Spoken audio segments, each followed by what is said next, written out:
Hola, ¿qué tal? En este vídeo, que hace parte de la sección Estudios Espíritas y también de la sección La inmortalidad del alma, voy a continuar profundizando en este tema, que es uno de los puntos fundamentales en los que se sustenta la filosofía espírita.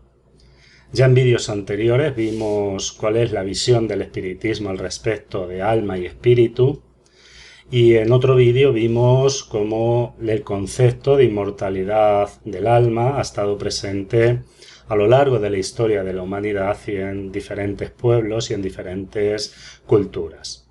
En este vídeo vamos a abordar un tema ya mucho más actual que he designado con el nombre del materialismo científico, aunque es posible que el nombre sea impropio y más adelante veremos por qué. Vamos a empezar por definir el materialismo y lo voy a hacer desde dos ámbitos. El primero vamos a verlo como una cosmovisión, que sería la concepción del mundo según la cual no hay otra realidad que la material, mientras que el pensamiento y sus modos de expresión no son sino manifestaciones de la materia y de su evolución en el tiempo. Según esta idea, la única realidad que existe es la realidad material y el pensamiento, la conciencia, los sentimientos, en definitiva lo que hace al ser consciente, son solamente manifestaciones de la materia que ha evolucionado hasta constituir un sistema nervioso y un cerebro capaz de desarrollar pensamientos y de desarrollar conciencia. Según esta idea, una vez que este sistema nervioso, que este organismo muere, la vida también termina y el ser deja de existir. También vamos a ver una visión más filosófica, según la cual el materialismo sería una corriente de pensamiento que considera que el mundo puede explicarse en función de la idea de materia, pues todas las cosas son causa de la acción de la materia y no del espíritu. Aquí ya hay una negación también al respecto de la existencia de un ser espiritual independiente del cuerpo que sea el factor o el agente causal de lo que podemos considerar como conciencia, los pensamientos, etc. La materia es así la primera realidad de las cosas, independientemente de que pueda o no ser percibida por los seres vivos. Bueno, pues estas son algunas de las definiciones al respecto de materialismo. Existen diferentes tipos de materialismo y cuando hablamos de materialismo no podemos englobarlos todos dentro de una misma definición. Estaría el materialismo filosófico, que ha estado presente en la historia de la humanidad desde los inicios de la filosofía, porque ya filósofos presocráticos, o también designados como filósofos de la naturaleza, pretendían explicarlo todo por intermedio de agentes materiales, sin necesidad de un agente espiritual y sin necesidad también de una causa inteligente primera. Luego también habría un materialismo cosmológico, que hemos hablado de él en vídeos anteriores, dentro de la sección Estudios Espíritas, y también hice una sección nueva sobre la existencia de Dios. Ahí hablamos de lo que era el materialismo cosmológico y cómo desde un pensamiento racionalista podemos llegar a la conclusión de la existencia de Dios. Hay también un materialismo llamado psicofísico, que es el materialismo que vamos a estudiar en esta serie, que considera que el ser humano es resultado de su cerebro y que todo lo que somos, todo lo que pensamos, todo lo que sentimos, simplemente es resultado de la combinación y de la estructuración evolucionada de nuestro cerebro y de nuestro sistema nervioso.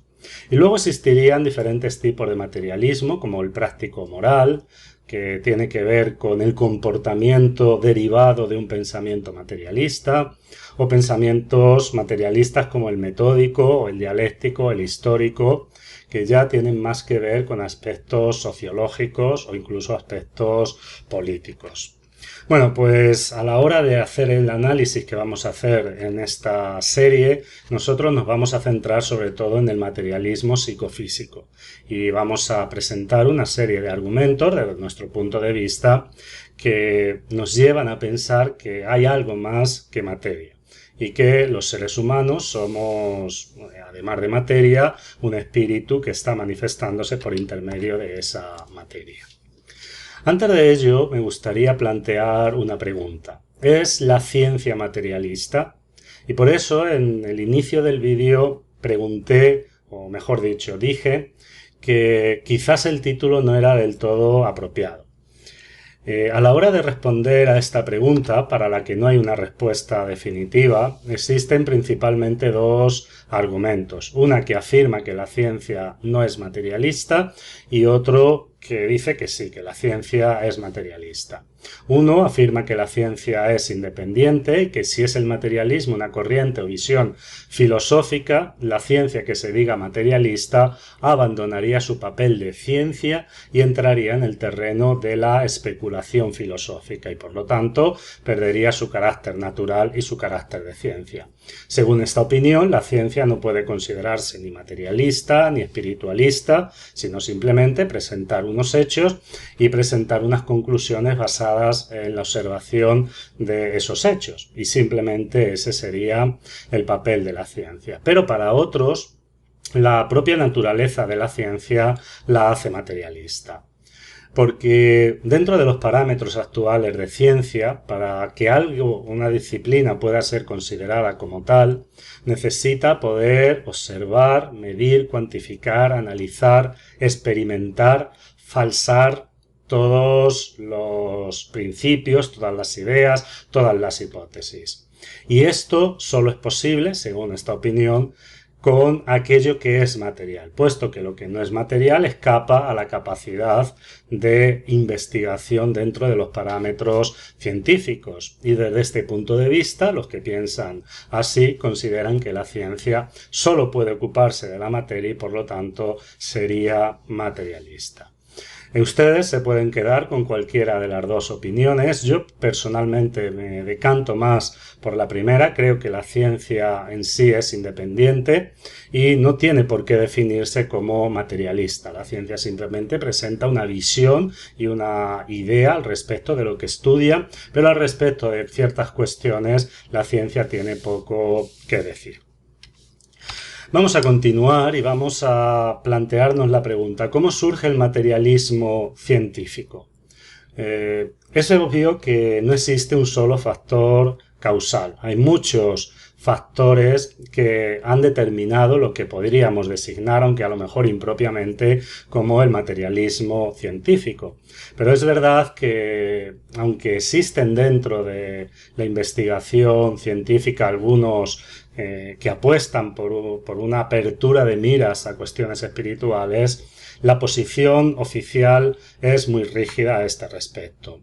Por ejemplo, el libro de Eduardo Punset, que ha sido uno de los mayores divulgadores científicos de nuestro país, él ya ha fallecido, ya ha desencarnado, El alma está en el cerebro, con el subtítulo Radiografía de la máquina de pensar, apunta a esto, ¿no? Apunta que todo lo que somos es resultado de nuestro cerebro físico. Y este libro recoge la opinión de grandes personalidades dentro del campo de las ciencias del cerebro.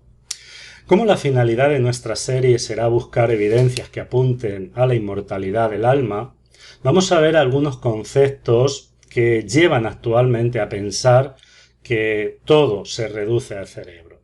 Y vamos a ver cómo se ha llegado en la actualidad a ese pensamiento. Y más adelante vamos a ver una serie de hechos, una serie de fenómenos que hacen parte del ser humano y que, por lo menos desde nuestro punto de vista, podrían apuntar a que la realidad del ser humano trasciende a la realidad física y que dentro del ser humano, dentro de lo que somos, hay un ser espiritual que sobrevive a la muerte y que en definitiva es el que constituye nuestro yo y nuestra individualidad. A la hora de hacer una valoración de cómo se llega a una visión materialista en el campo fundamentalmente en la visión psicofísica, debíamos empezar por este señor. Él es Thomas Willis y él realizó estudios comparativos del cerebro de diversas especies, incluida la humana. y escribió diversas obras donde describía con una precisión no vista hasta la fecha diferentes estructuras cerebrales y atribuía a esas estructuras cerebrales funciones cognitivas precisas y concretas. Por ejemplo, para Thomas Willis los movimientos conscientes se originan en la corteza cerebral, mientras que los movimientos inconscientes se originan en el cerebelo. Entonces empieza una visión en la cual se comienza a considerar que quizás sea el cerebro el responsable de todo lo que somos y que todos nuestros pensamientos emergen como epifenómenos de la función cerebral.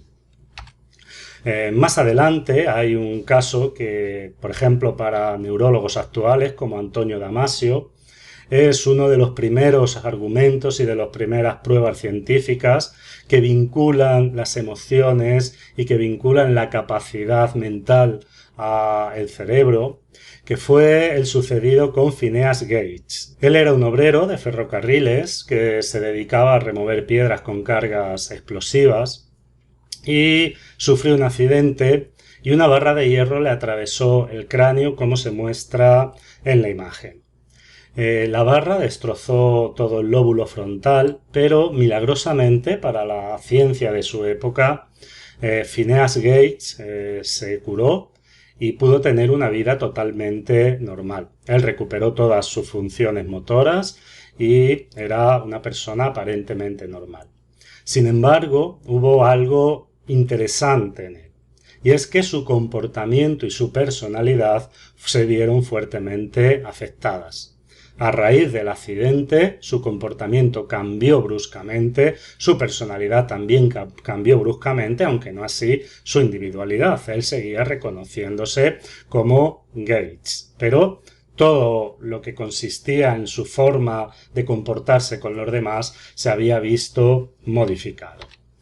El doctor John Martin Harlow, que se dedicó y estudió el caso de Gates, escribió al respecto de él un informe que posteriormente entró en los anales de la ciencia médica, que decía lo siguiente: el equilibrio entre su facultad intelectual y sus propensiones animales se había destruido. Tras pasar la fase aguda, Gates se volvió irregular, irreverente, blasfemo e impaciente. A veces era obstinado cuando le llevaban la contraria, pero pese a que continuamente estaba pensando en planes futuros, los abandonaba mucho antes de llevarlos a cabo, y era muy bueno a la hora de encontrar siempre alguna excusa.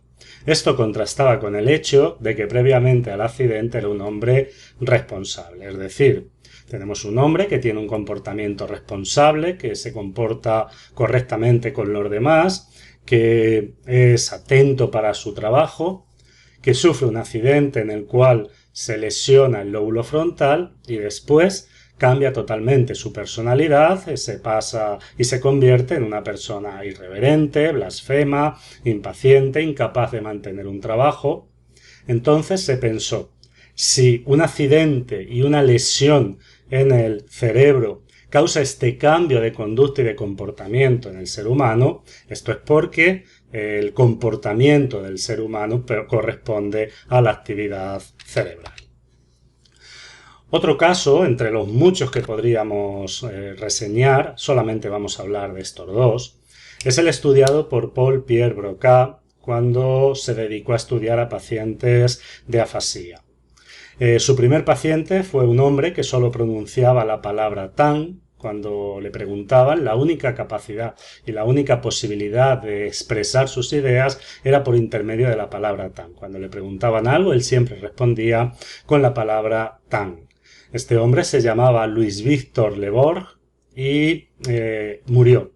Cuando muere, Broca estudia su cerebro y encuentra una lesión en la corteza prefrontal. Ahí tienen una imagen del cerebro de este señor y cómo se puede ver una lesión allí donde Broca la identificó.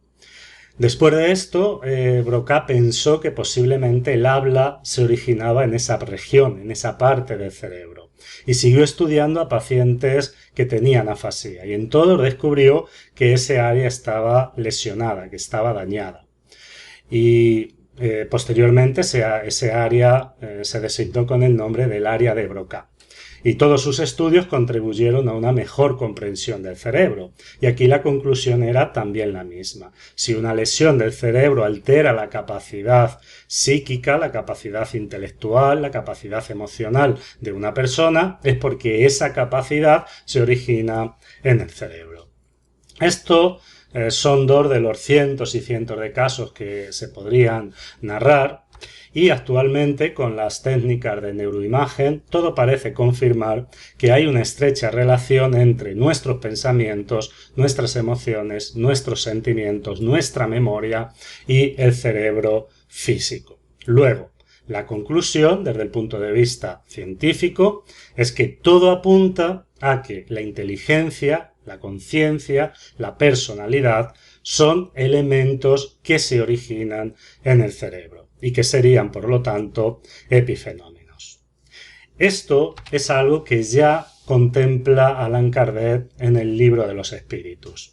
Y en la pregunta 147 hace la siguiente indagación. ¿Por qué los anatomistas, los fisiólogos y, en general, quienes se dedican a las ciencias de la naturaleza son inducidos tan a menudo hacia el materialismo? Y la respuesta de los espíritus, que es muy interesante, dice lo siguiente. El fisiólogo relaciona todo con lo que ve. Esto es muy importante y el doctor Amit Goswami, en una conferencia, apunta a esta realidad. Él dice que cuando se presentan dentro de una misma manifestación un fenómeno que tiene dos causas, generalmente el ser humano, el científico, tiende a admitir que solamente existe una y que esta es la materia. Y es lo que sucede con la exteriorización del pensamiento. La exteriorización del pensamiento desde el punto de vista espírita viene a través del espíritu, pero el espíritu está manifestando, exteriorizando su pensamiento por intermedio del cerebro físico. Entonces, el científico que estudia solo el cerebro físico relaciona el pensamiento con lo que ve. Vamos a seguir más adelante. En la pregunta 148, Kardec dice lo siguiente. ¿No es lamentable que el materialismo sea una consecuencia de estudios que, por el contrario, deberían mostrar al hombre la superioridad de la inteligencia que gobierna el mundo? ¿Sería preciso concluir de ahí que esos estudios son peligrosos? Y la respuesta es muy interesante. No es verdad que el materialismo sea una consecuencia de esos estudios.